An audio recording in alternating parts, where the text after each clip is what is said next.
and welcome to Project Zion Podcast.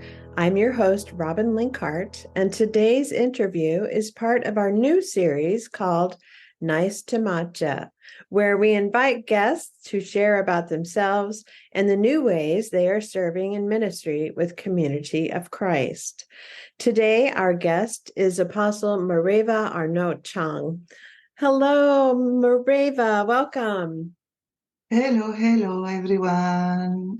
And thank you for welcoming me. I feel really honored to be here and to share with you today. Well, thank you so much. And I know it's very early, your time in French Polynesia, as we gather today. So, effective World Conference 2023, Mareva now serves as the president of the Council of 12 Apostles. She is the first non-native English speaker to hold that office. But before we launch into hearing all about Mareva's new role, let's get to know her better. Now, I know you've been on before, Mareva, but tell us a little bit about you, where you live, your family, your current field assignment, and any other interesting thing our folks may want to hear.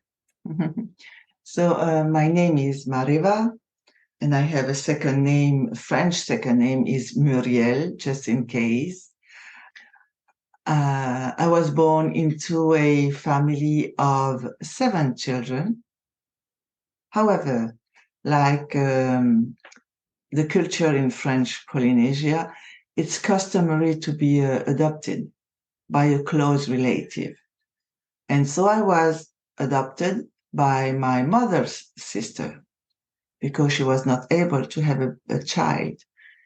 And so even though I am considered part of the family, a unique aspect of my adoption is that I was legally recognized by my adoptive parents.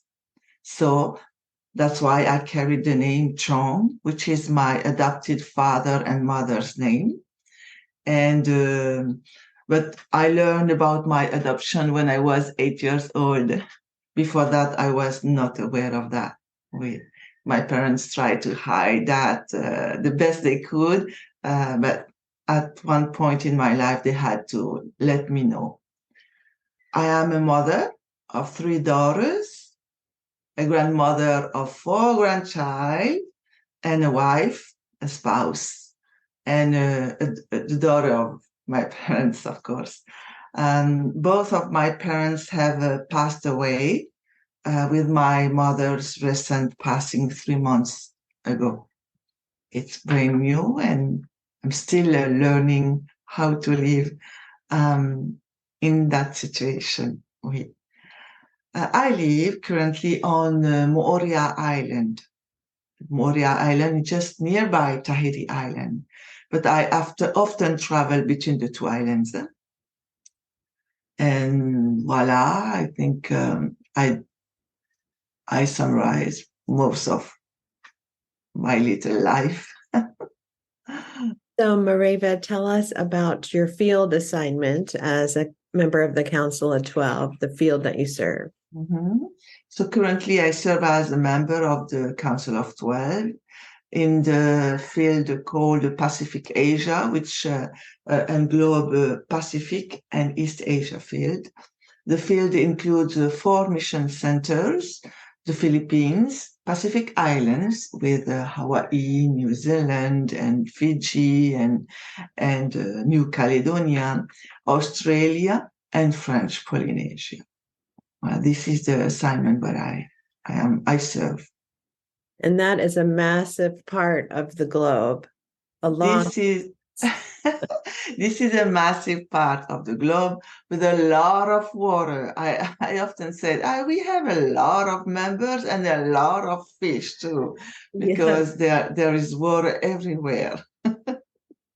And in that field, we have a lot of culture, a lot of languages, and different kind of life. So it's really rich in diversity.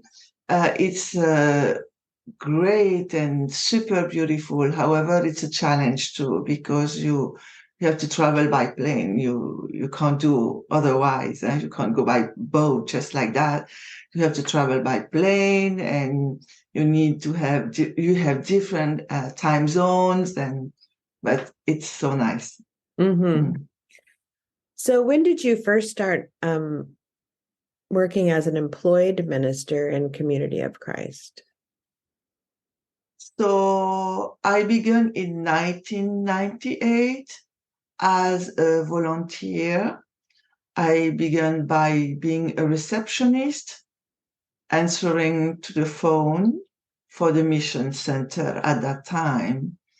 My involvement in the church ministry began in childhood, like a lot of children here. All the children in the church were part of the choir, had roles in reading during worship, and it's required, playing the guitar or the ukulele, all these little things the children here did in the past.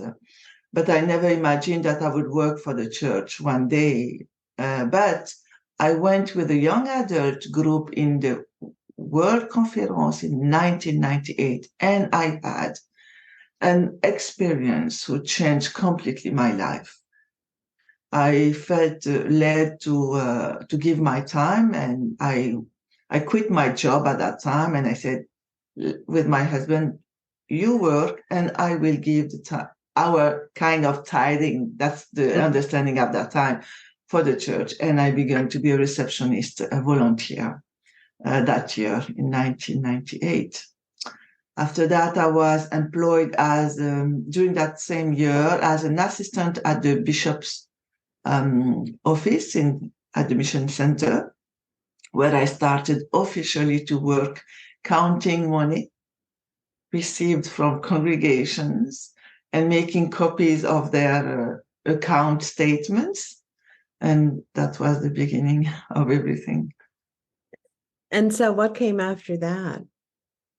So after that, I spent a few years in that service. It was the first time I saw a computer. I turned on these big computers in the past, like big boxes. And after that, Art Smith came to French Polynesia in order to help for the pastoral training. And he stayed, I think, 3 or 4 years.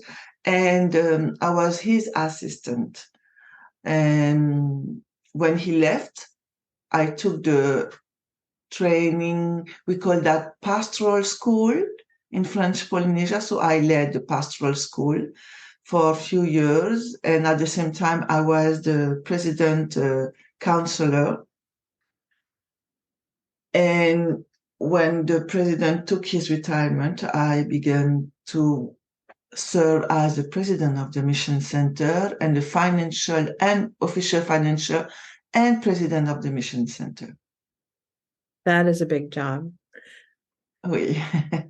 And then it was from that position that you were called into the Council of 12. What year was Yes. that? Oh, it was in 2008, I think. 2008. I think. So the irony is that I was the financial officer and president of the mission center, but I need to write all the dates, all the amounts. Yes. If not, my memory is not a memory Yes. of numbers. Yeah, but I need to write everything. And when I write, it's really okay. I understand. So when you were growing up, Mareva, and in your young adult life, did you have any other special interests or hobbies? Yes, so I was a boogie boarder. Every Sunday after service with the young adults, we were in our car, and we all go to the boogie board, surfing, kind of surfing. Uh-huh. I like that till today. I played handball when I was a young girl because the mission center used to have a sport team, basketball, handball, and soccer. And so I was in the handball team. And something I like to do is really being in the garden and cleaning the garden. I can Mm. change the plants, the place I plant the plants, I can change it, and voila. Well, that's all the things I like. I like to read too, and voila. That sounds wonderful. Lots of dimensions in your life. Mm. Well, that brings us to the big reason that we're having this conversation today, and that is this historic moment in the life of the church. The Council of 12 chose you to serve as the president of our council. I think it would be great to kind of let our listeners understand what that process looks like. How someone is chosen to serve in that role. So, would you like to give a little summary of how we do that? Mm-hmm. So, our president, Steve Vizzi, is the one calling the C12 to, he's the one organizing the process for the election of president of the C12. And we did this last year, we did anonymously by voting or choosing electronically. And so we asked the members of the C12 who are the ones who are staying in that, who is willing to take that role. And the names are in front of the C12, and each one has to select the one he's thinking to be the president of the C12. So that happened, I think, in two or three times, if my memory is good, but you can maybe correct me. And I was surprised when Steve said, "Oh, the C12 chose you to be the president." So I was thinking, maybe it's not a good idea. Maybe it's a good idea. I don't know. And so I just decided, okay, let's go, and I will do my best. And that's the way the president of the C12 was chosen. And that was the first time ever that process took person online. In the past, it's been in person, where Yes. the president of the church would come into the council in person. And I don't know if it's been this way the whole time you're on the council, Mareva, but since I've been on the council, we would do it anonymously on a little piece of paper. Yes. And collect in a basket. So the first round is like nominating what person would you Yes. nominate. And then the people that are nominated can accept or decline. And then the voting continues until one. And it was different doing it online. It felt different to me. Did it feel different to you? It was. I remember when I think I lived two times when we chose president of the Council of 12. And yes, we were around this round table, and the President Vizzi came and he shared with us little pieces of paper, and we have a pencil, and we have to write a name anonymously on the paper, and we give the paper to Steve, and he go in a corner of the room, and it was great. It was another way to do that, and we were silent, and we were just like watching and waiting, and he was the one reading all the names, counting, and turning his chair, coming back to the table and sharing the results. And yes, this year was different. However, I think from my part, I felt the spirit. It's not the same way, but I really felt that spirit when we had to click on a name, because we are encouraged, of course, like every time, to pray, to consider, to reflect. And it's not just a click and that's it. No, it's really a reflection of what God is asking us to do. And so it was a great moment too. I think it's historical because it's the first time we are doing this online. Wait, so yeah, it's different at the same time. There are common things in the process. Huh? Yes, and the spirit definitely was in full.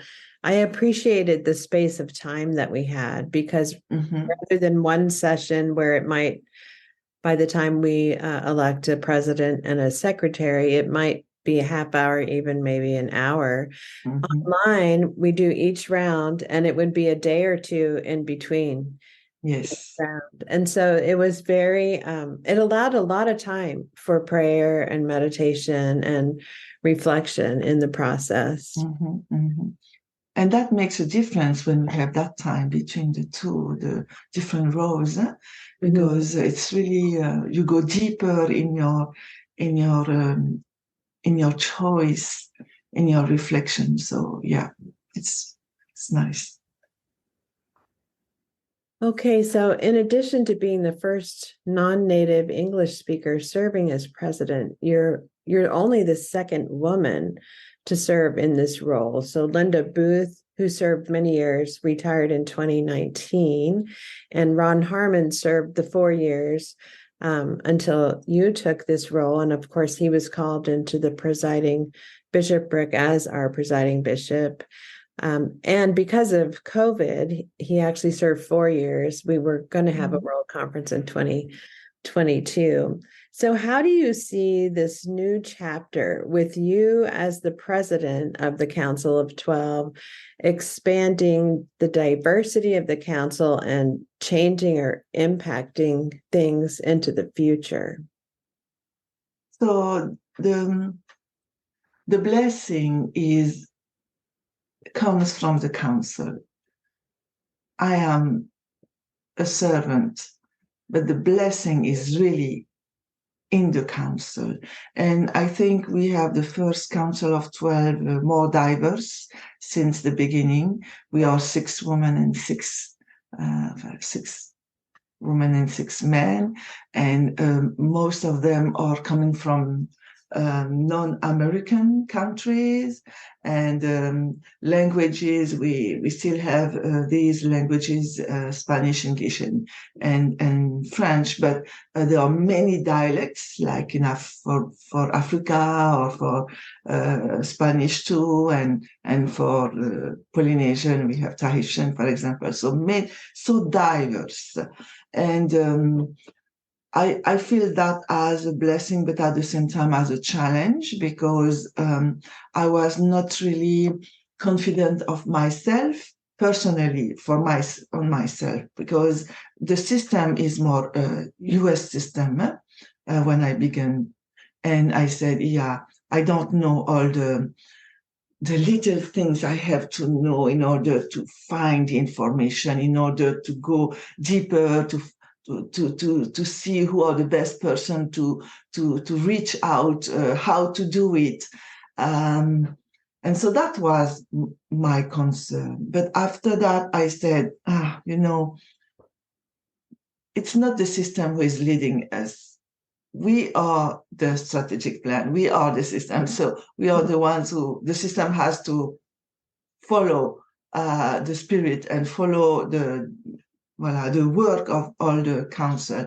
And that gave me the courage to really say, okay, no, it's good. I can do it, but I won't be able to do it by myself. It's not my style, at least. I'm just talking for me. It's not my style to work only with 1 or 2 persons. I am a team. I work better in teams. And I know that each one of the Council of 12 has a gift, and each one has something to give in the organization, in the reflection. It's not only for what we have to work on, but really about everything the Council of 12 has to be involved. That's why we are connected one another. If not, we are not complete. And that's my way to think. And it gives me a lot of assurance.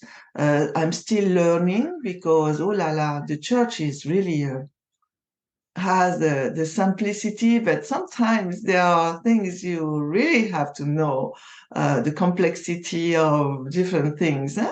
And when you're just from outside, it's great. Even when you're a member of the Council of 12, it's super. But when you're in that role, you learn more, and you have to be aware of way more things. And so it's not scary, it's just different. And so voila, I am happy. I'm happy to serve in that role. And I really trust in the each member of the C12. Yeah. One of the really exciting things for me as a native English speaker and being in meetings that have been led by native English speakers was sitting around the table for the first time and having the meetings led in French. It was, I still get tingles all over my body. And I thought, this is so cool. And I put on my, translating headset, and I'm sitting there, and I mean, I've been in meetings that have been translated for many, many years, and all languages have been translated. So I definitely have been on the receiving end of the translator.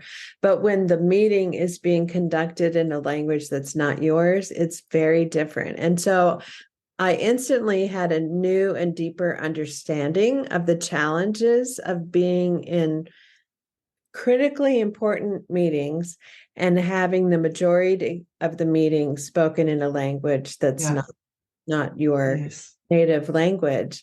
And I've had a taste of that because we have people that don't speak English. And as I said, we've had translation. But when 85% in the meeting is not your native language, I was like deeply, deeply humbled and appreciative of that challenge. So, Mareva, you've been in the role not long now, but can you tell us a little bit about what the role of the president of the Council of 12 looks like, what your responsibilities are? And I know that you work with a team too. So I am first a supporter for each episode, a supporter. I think it's important to be, as a president, a supporter, reflecting on what are the priorities we have to work on, all the topics we have to take from all over the world, from the first presidency, the presiding bishopric, and to put that all together and to reflect on how can we work efficiently with that, on that, and what are the priorities, and organize this in the meetings, and reflect on how we can help the C12 to learn more about, having information, inviting all the people who can be who can enrich the C12, and put that in meetings or conversations or different things, ways to make decisions, to help the C12 to make decisions, or to work on different topics. I am also a part of a group called the Corporate Body, who is a little group deciding a few things, or reflecting on few things before other teams, and working in the human resource, part of the human resource for international, part of the budget team with the PB, of course, member of the World Church Finance Board. And at this time, helping the first presidency to see if there are ways the C12, really this bridge between the C12, that's not even a bridge, just being kind of represent of the C12, sometimes in front of the first presidency and the presiding bishopric when it's needed. So in the past, when Ron Harmon and Linda Booth were the presidents, it seemed like, of course, I think they officed in the temple. So it seemed like they met often with the first presidency or the first presidency and the presiding bishop. Has that been a challenge for you to keep that connection, especially with Scott, who's the director of field ministries? So is there like an intentional time that you all do that? Because you're either traveling about your field or in Tahiti most of the time, other than when we're in meetings face to face. How has that worked? So my meetings are online because I'm coming to the temple where the offices are at the same time than all the C12. I'm not coming at another time. And so I am really happy that we have this opportunity electronically, online, to do the meetings. And the quality is the same. However, there are moments we like to be in person, but these moments have to wait till we will meet at Independence.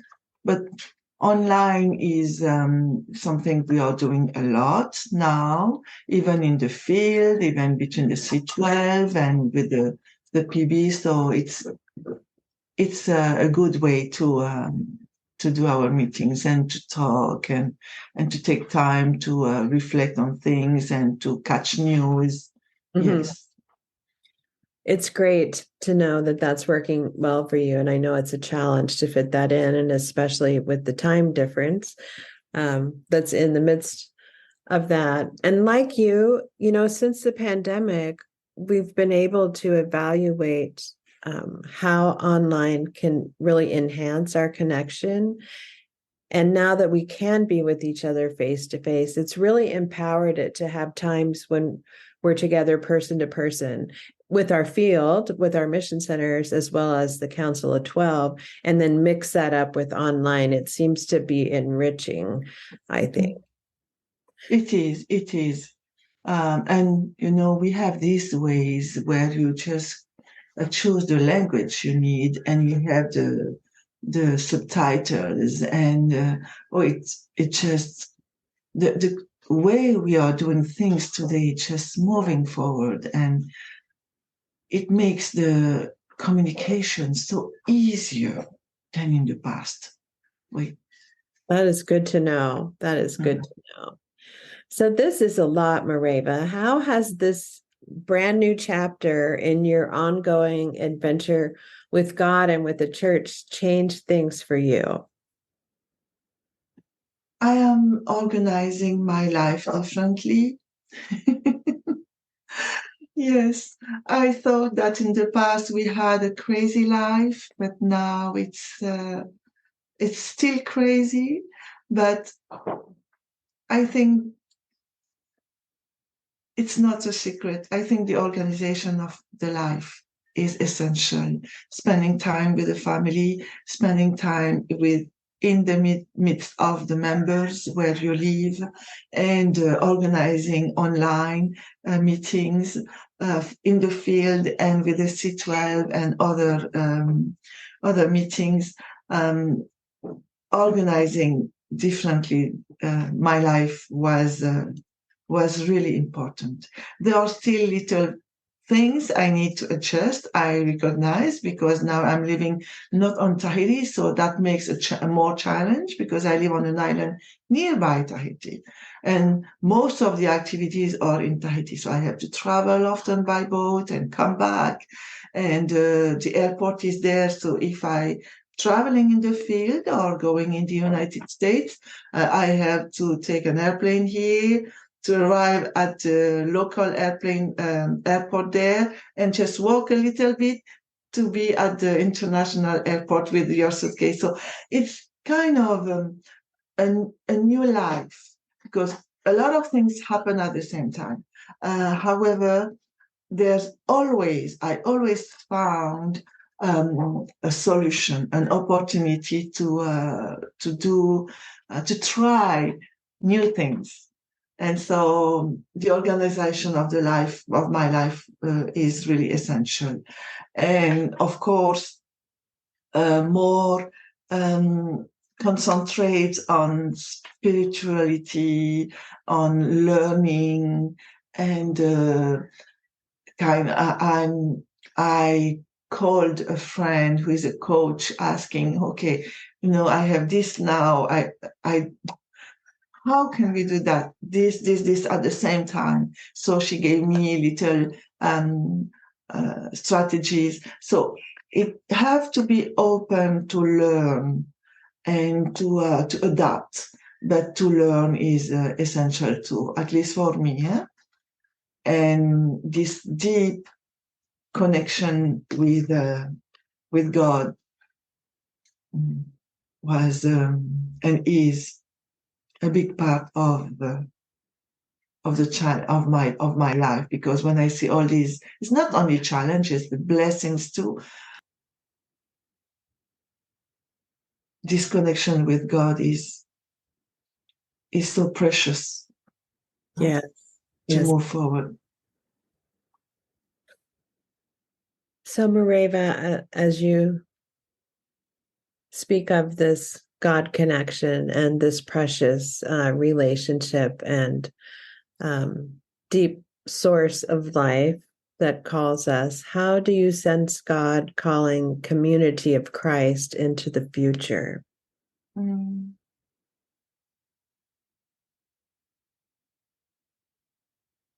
I feel confident about God's plan or God's will for the community of Christ. I'm not sure there is a plan. I leave God doing what God has to do. I know that we are called to be the hope for so many in this world who are not heard, who are heard, who are in different generation, culture. I know that we have a treasure to share. I know that the community of Christ has a message to give, and so many actions to share with all. The world is a great place to live, and there are so many place for everyone, and everyone has to have the same rights everywhere, and it's not the case. It is not the case at all. And we are on the path to we began to reveal messages through our actions, through our decisions, who were not decisions people often approved, supported, but being hands and hearts of Jesus on this earth is not an easy task and call. But I know that the community of Christ has a treasure to share. We can't keep that treasure, that message, that hope, that love, that peace for us. It will be selfish. So, and our actions will make the difference. Our decisions will make the difference. So, what are your hopes for Community of Christ as you look, even 5, maybe 10 years from now, your hopes? I hope that we will continue to raise the rights of everyone, justice for everyone, that we will continue to live in the reality and not only kind of a message, an abstract message, but really being action and a church with actions. I will say that our name is just the first step, sharing the name and to be concrete to be coherent in what we are saying and what we are doing. And all the people can find in us, in the community, a place where they can be safe, when they can be heard, when they can be loved, and we can go everywhere and they know that there are people they can be secure with a community. They can just sit whoever they are, like they are, and have the same rights, the same rights than everyone in this world. The place where there are war, we are there and by our prayers. But if we can do something concrete for them, that will make a huge difference. We have so many things to do. It's kind of changing this world. That can be utopic, but I strongly believe that with our little things, little things can be a pivot, a transformative experience for so many. And I'm praying that we will continue to be stronger on that way, on that path. So speaking of that hope for raising the rights of everyone and to live in the reality of life, not just speak of it in the abstract, your French Polynesia Mission Center recently held a national conference. Can you tell us a little bit about that? Oh, yeah. Yes. 2 weekends ago, we had a national conference. We prepared the members and friends here for a long time. And the church, accepted to recommend the changes of the policies for the marriage for all. I think that's the way we say that. And for the call of a priesthood for married people who are in the same-sex marriage. And it was a great historical moment. We are the only one here who concretely decided and are ready to act for that purpose. So we have the same, everyone is in a full participation. It's not fair. It's just my opinion. It's not fair that a part of the children of God have full participation and others no. The others, we are sharing sacraments, full sacraments for others, but not for others. And so we are at that stage, and the church approved at 80%. And it was a good surprise. I felt that we were ready, but 80% was, at least for us who are living on islands where the people will just say straight to you, why are you doing this? And we began to, members already shared with me, they are friends who are not of the church and are saying things, and they are kind of not hurted, but They have to be prepared to answer kindly with love, because not everyone will understand what we are doing. And so after that national conference, so leaders were invited. I was also invited in colloquy for LGBTQIA+, and I am so blessed to be part of this community. When you hear the suffering of the people,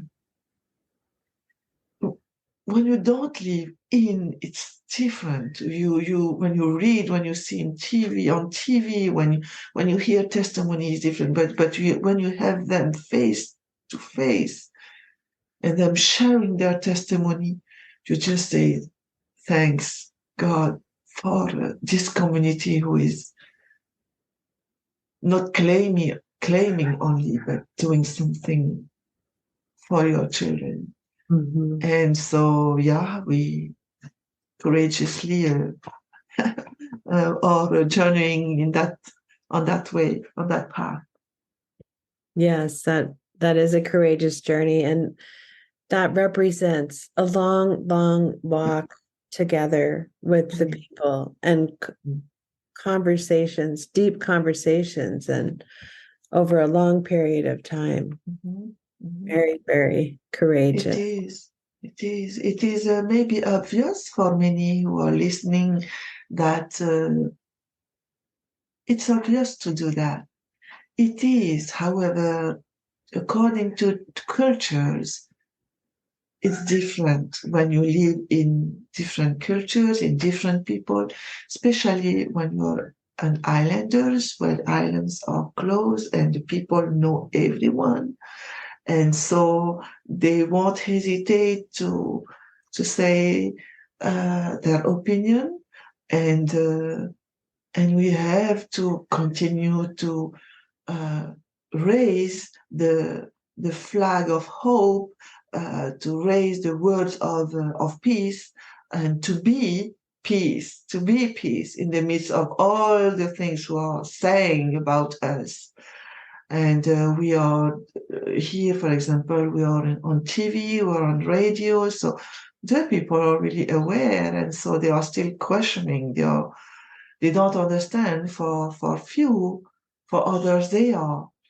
Even in the church, when I think about the 20%, my heart is just crying, because we need to take care of them too. To affirm that they have their seats, they have their roles in the community, even though they are not aligned with this decision. And so that's the beauty, I think, of the community. Yeah. Everyone is worthy. Yes. So, Mareva, is there anything else you would like to share with us today that I haven't asked you about?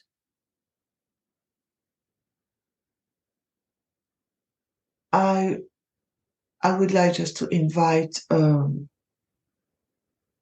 church to continue to uphold nations of the world, every nations, especially the ones and the families and the people who are suffering, wherever they are, to continue to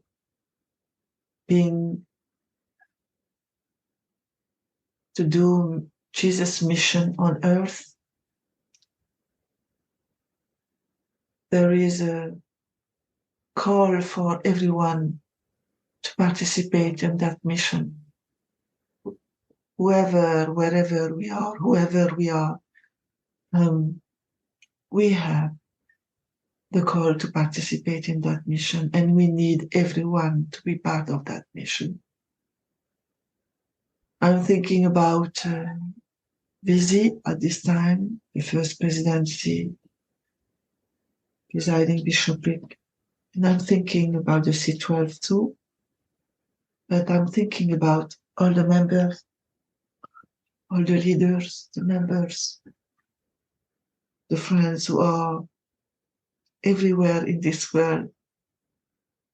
I know that there are lights where they are, and that light had to continue. And they know that the community of Christ is a place where they can just be themselves and be safe if they need support of love. So I'm praying that maybe it's too large, but I'm praying that people will know the community of Christ as a safe place, as a family of love for them, and a community of justice for everyone. Well, we really appreciate you sharing with us today, Mareva, and the reminder that we, the community of Christ, leaders, members, friends, are called to be the hope, and that we do have a treasure to share and a message to give, and that we're called to action of peace and justice. That's a wonderful beacon of hope and call that you have given us today, and appreciate you sharing so authentically and vulnerably with us. And it's a joy to celebrate this historic moment in the life of the church, and to have you represent the Council of 12 and serve the Council of 12 as our president. So thank you for being with us today, Mareva. Merci. Merci beaucoup. And listeners, if you would like to hear more from Mareva, you can check out episode number 611 in our Holy Grounds series to hear all about Mareva's practices with spiritual formation. And go to the Community of Christ YouTube channel, put Mareva Arnaud Tchong in the search box, and it will pull up everything that Mareva has posted there under Community of Christ.